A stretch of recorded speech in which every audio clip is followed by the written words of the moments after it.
Parang yung flood control project contractor, mananalangin din yun.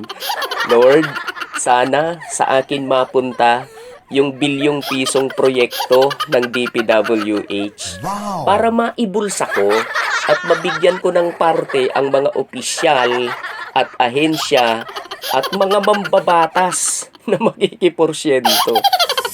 Paano kung habang nagpipray ka, ay nakita mo ang pinagkakautangan mo at kumakaway pa sa'yo? Kinikindatan ka pa. Sige nga, makakapag-concentrate ka pa ba? O kaya naman, bigla mong nakita ang logo ng DPWH. Di ba't mawawasak ang konsentrasyon mo? Baka imbis na nananalangin ka pa ay nagtutungayaw ka na kasi nakita mo ang salot sa buhay mo.